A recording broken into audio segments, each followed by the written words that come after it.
और अब बात रूस यूक्रेन युद्ध की। ब्लैक सी फ्लीट का युद्धपोत नष्ट होने के बाद क्रेमलिन में आपात बैठक बुलाई गई है और रूस ने घोषणा कर दी है कि यूक्रेन के मददगार देशों को इस हमले की कीमत चुकानी होगी। पुतिन ने यूरोप विजय का मिशन शुरू कर दिया है। नॉर्वे के नजदीक उत्तर सागर में रूस के राष्ट्रपति पुतिन ने एटमी व्यू रचना कर दी है। यूक्रेन के साथ साथ रूस के पड़ोसी नाटो सदस्य देशों पर हमले की तैयारी भी हो चुकी है। एस्टोनिया और स्वीडिश इंटेलिजेंस की रिपोर्ट है कि रूस ने बॉर्डर के नजदीक नए सैन्य कैंप बनाने शुरू कर दिए हैं। नॉर्थ सी और नॉर्वेजियन सागर में एटमी बॉम्बर तैनात कर दिए गए। हाइपरसोनिक मिसाइलों के साथ रूस के युद्धपोत गश्त लगा रहे हैं। देखिए क्या है रूस की एटमी तैयारी, कैसे पुतिन यूरोपीय देशों पर हमला कर सकते हैं।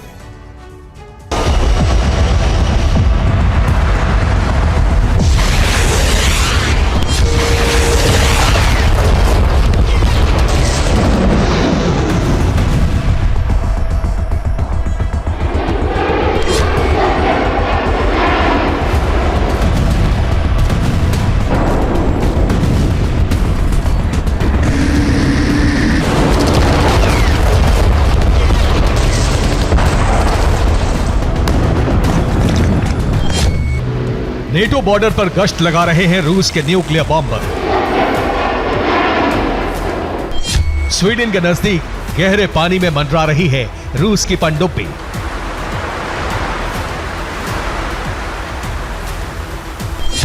व्लादिवोस्तोक से मरमंस्क तक तैयार हो चुका है एटमी व्यू।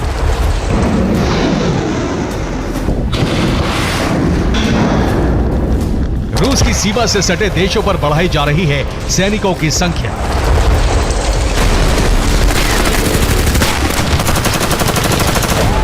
नॉर्वेजियन सागर में रूस की सबमरीन एटमी मिसाइलों के साथ तैनात हो चुकी है। नॉर्वेजियन सागर के आसमान पर रूस के एटमी बॉम्बर मंडरा रहे हैं। फिनलैंड और एस्टोनिया के बॉर्डर पर रूसी सेना पहुंच चुकी है। पुतिन ने यूरोप विजय का अभियान शुरू कर दिया है। नेटो देशों ने आशंका जताई है कि कभी भी रूस हमला कर सकता है।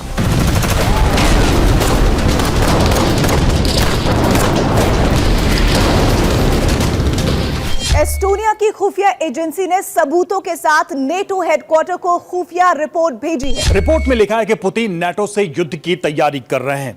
उसमें यह भी लिखा है कि एक ऐसी लिस्ट भी तैयार की है जिसमें किन यूरोपीय देशों पर एक साथ हमला करना है, इसकी भी योजना है। यूक्रेन युद्ध में अमेरिका और यूरोपीय देशों की भागीदारी होते ही यह तय हो चुका था कि रूस का विजय रथ अब कीव में नहीं बल्कि पूरे यूरोप को जीतने के बाद ही रुकने वाला है।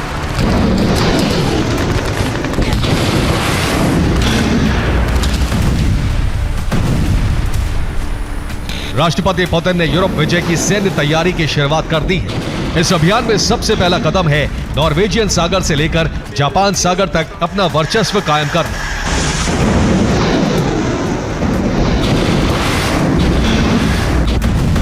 इस वायु क्षेत्र में पुतिन ने अपने एटमी बॉम्बर उतार दिए हैं। यह है रूस का TU-142। रूस की TU न्यूक्लियर बॉम्बर ब्रिगेड को नेटो से जंग के लिए तैयार रहने का आदेश दे दिया गया है।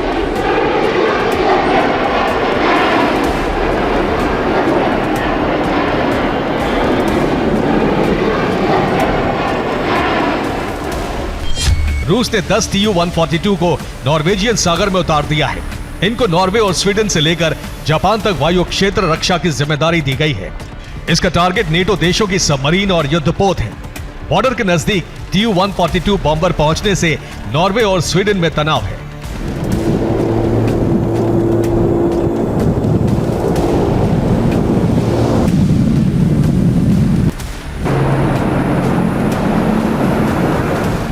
रूसी सेना का ट्यूपोलेव क्लास 142 एक घातक और लॉन्ग रेंज विमान है। इसकी तैनाती खास ऑपरेशन के लिए ही की जाती है। असम के मोरेगांव में भीषण आग, जूट कॉर्पोरेशन के गोदाम में लगी आग, किसी के हताहत होने की खबर नहीं।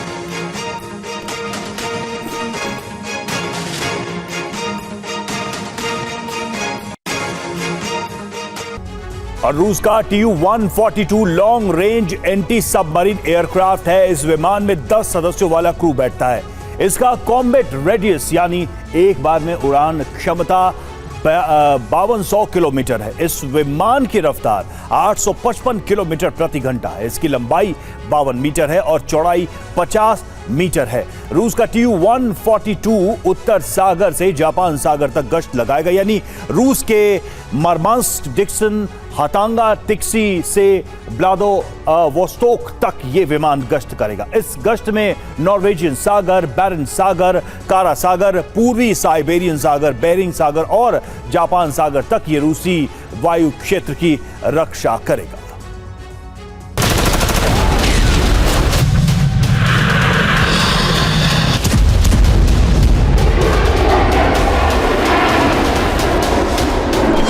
नेटो से जंग के लिए परमाणु बॉम्बर तैनात हो चुके हैं और इसके साथ ही नेटो सदस्य देशों की घेराबंदी भी शुरू हो चुकी है। एस्टोनिया की खुफिया एजेंसी ने कहा है कि रूस भले ही बार बार यह दोहराए कि नेटो से टकराव नहीं चाहता, लेकिन सीधी जंग की तैयारी हो चुकी है। रूस ने लातविया, एस्टोनिया, फिनलैंड के बॉर्डर पर सेना बढ़ा दी है। यहां टैंक और आर्टिलरी हथियार भी बढ़ाए गए हैं। लातविया, एस्टोनिया और फिनलैंड तीनों नेटो के सदस्य देश हैं। एस्टोनिया के इंटेलिजेंस प्रमुख ने कहा है कि रूस नेटो पर कभी भी हमला कर सकता है।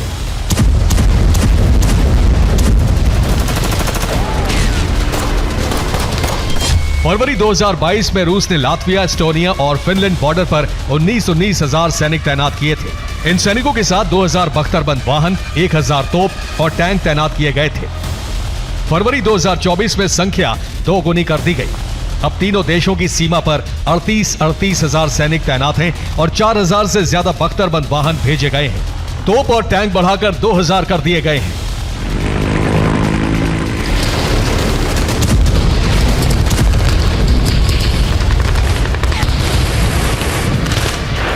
रूस की इस सैन्य तैयारी के बाद एस्टोनिया ने भी एक मिसाइल का टेस्ट किया है।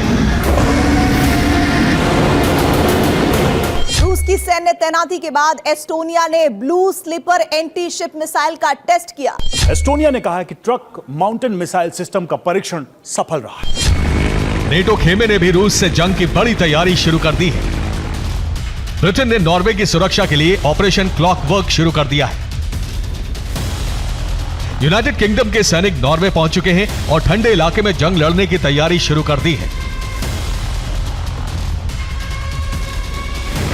ब्रिटिश सेना की एक और टुकड़ी जर्मनी में युद्धाभ्यास कर रही है। पूरा यूरोप जंग की तैयारी में जुट गया है।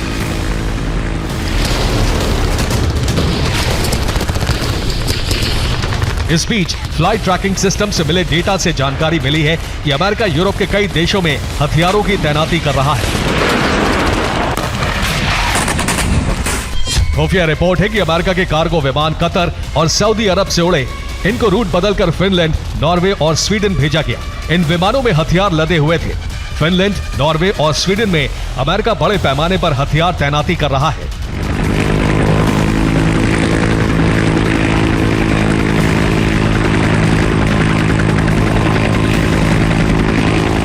रूस के हमले के डर से पूरा यूरोप दहशत में है।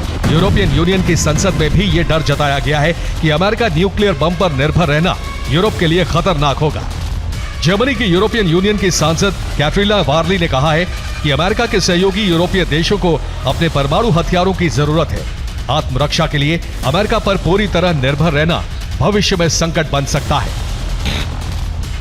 पुतिन की ऑपरेशन यूरोप विजय की रणभेरी बन चुकी है और यूरोप के सभी देश परमाणु प्रहार के संकट में घिरते दिख रहे हैं। Bureau report, TV9 Bharat. और युद्धपोत डूबने के बाद से पुतिन और उनकी सेना बहुत गुस्से में है। आज रात यूक्रेनी धरती पर बहुत बड़ा दहन हो सकता है। पुतिन सेना अब ऐसा विध्वंसक हमला करने वाली है जिससे यूक्रेन सरेंडर को मजबूर हो जाएगा।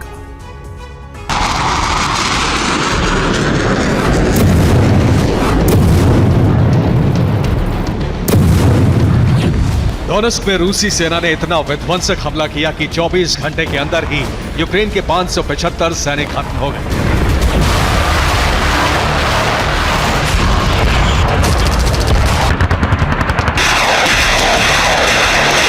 ग्रास्नी लीमन में रूस के विध्वंस से एक दिन में ही यूक्रेन के 290 जवान मारे गए।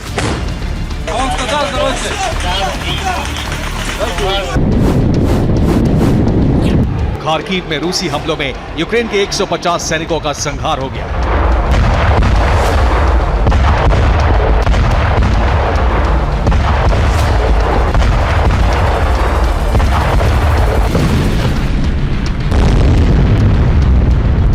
अवदीपका में 200 से ज्यादा यूक्रेनी सैनिक मारे गए।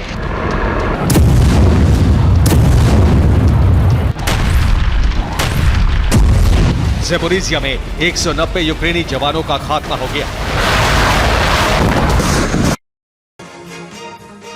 यूएई के बाद कतर पहुंचे पीएम मोदी। कतर में पीएम मोदी का भव्य स्वागत। भारतीय समुदाय के लोगों से की मुलाकात। पीएम मोदी ने कतर के पीएम से मुलाकात की। आज कतर के अमीर से द्विपक्षीय वार्ता होगी। तो यूएई के बाद कतर में प्रधानमंत्री नरेंद्र मोदी, जहां उनका शानदार स्वागत किया।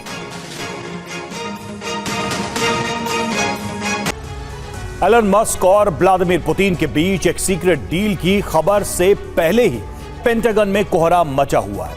अब एलन के एक बयान से अमेरिका की आशंका बढ़ गई है कि पुतिन और एलन यूक्रेन को लेकर एक बड़ा प्लान तैयार कर सकते हैं। वैसे भी एलन यूक्रेन को सैन्य सहायता देने का विरोध कर चुके हैं। इसके अलावा पुतिन के पक्ष में बयान देकर यूक्रेन की मुश्किलें बढ़ा रहे हैं। अब सवाल उठ रहा है कि क्या एलन मस्क ने पुतिन का हाथ थाम लिया है? क्या यूक्रेन को हराने के लिए दोनों साथ मिलकर ब्लूप्रिंट बना रहे हैं?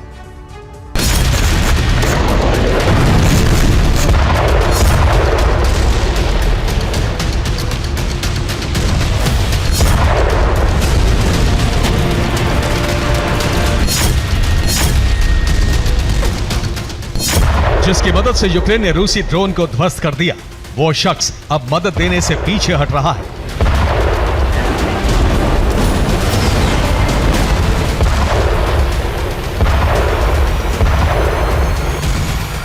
जिसके सैटेलाइट ने यूक्रेन के डिफेंस सिस्टम को आक्रामक रखा, वो अब पुतिन के खेमे में जा पहुंचा है।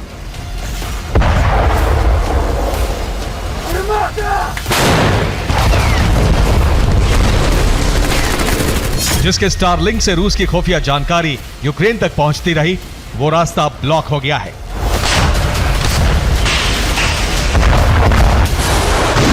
उस शख्स का नाम एलन मस्क है। ऐसी खबरें हैं कि मस्क ने पुतिन से हाथ मिला लिया है। यूक्रेन का अंत तय है, क्योंकि रूस को स्टारलिंक की मदद से यूक्रेन में सटीक हमले करने में मदद मिलेगी। और इसकी तस्दीक करता है एलन मस्क का ताजा बयान, जिसमें उन्होंने रूस की तरफदारी की है। अपने सोशल मीडिया प्लेटफॉर्म पर ऑनलाइन कॉन्फ्रेंस में मस्क ने लिखा, इसका सवाल ही नहीं उठता कि रूस यूक्रेन की धरती पर हमला करके हार जाए। एलन मस्क का बयान ऐसे वक्त में आया है जब यूएस सीनेट में यूक्रेन और इजराइल के लिए डिफेंस पैकेज पर वोटिंग हुई। एलन मस्क ने तो इस पैकेज को भी नाकाफी बता दिया। मस्क ने कहा, मैं आपको बताना चाहता हूं कि आपने जिन्हें वोट दिया है उनसे पूछिए, क्या यूक्रेन को दिया जाने वाला पैकेज काम कर पाएगा? युद्ध अगर लंबा चला तो यूक्रेन की हार कोई नहीं रोक सकता।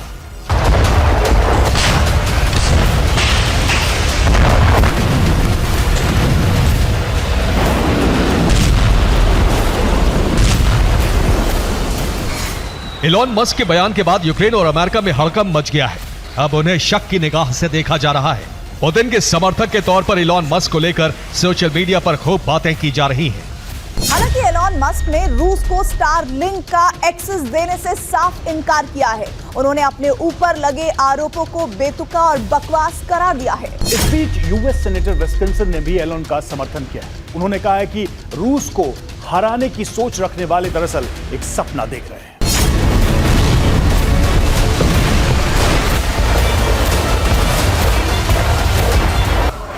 अमेरिका ने अभी तक यूक्रेन को 60 सैन्य सहायता पैकेज दिए हैं, जिससे रूस के खिलाफ स्पेशल मिलिट्री ऑपरेशन चलाया जा सके। इन पैकेज का रूस ने जबरदस्त विरोध किया।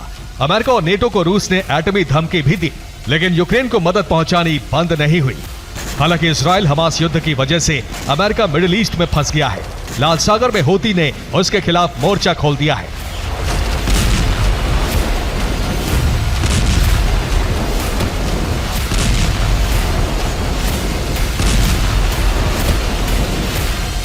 ऐसे में कुछ वक्त के लिए यूक्रेन को मदद पहुंचाने में अमेरिका थोड़ा सुस्त दिखाई दिया, लेकिन अब अमेरिका फिर से एक्टिव होकर यूक्रेन को मदद देने के लिए तैयार है।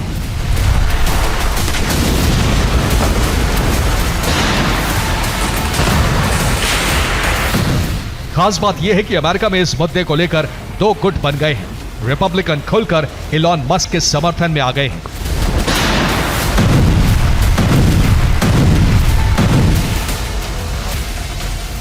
इस बीच यूएस सीनेट में मिलिट्री पैकेज को लेकर वोटिंग हुई, जिसके बाद यूएस सीनेट ने 7,887 अरब के पैकेज को मंजूरी दे दी, जिसमें से 5,064 अरब यूक्रेन को, 1,162 अरब इजराइल को, जबकि 415 अरब ताइवान को दिया जाएगा, जबकि 1,246 अरब रिजर्व रखा जाएगा।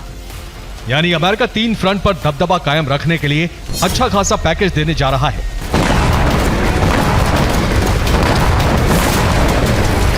जिसमें यूक्रेन को रूस से लड़ने को हथियार दिए जाएंगे,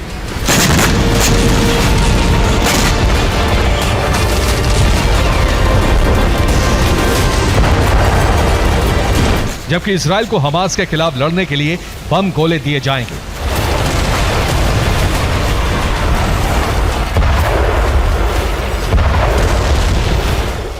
इसी तरह ताइवान को चीन की दादागिरी के खिलाफ हथियार भेजेगा।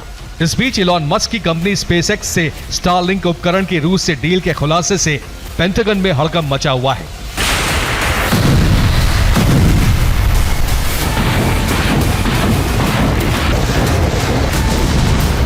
हालांकि यूक्रेनी रक्षा मंत्रालय ने इस बारे में कहा है, रूस स्टारलिंक का इस्तेमाल कर रहा है, जिसे तीसरे देश के माध्यम से उसकी शेल कंपनियों से मिले हैं। स्टारलिंक का इस्तेमाल डोनेस्क में किया जा रहा है। रूस की 83वीं एयर असॉल्ट ब्रिगेड तक स्टारलिंक टर्मिनल के जरिए इंटरनेट पहुंच रहा है। और इसी का असर है कि रूस ने टारगेटेड ड्रोन अटैक करने शुरू कर दिए हैं। खासतौर से यूक्रेन के डिफेंस सिस्टम को पूरी तरह तबाह कर दिया है।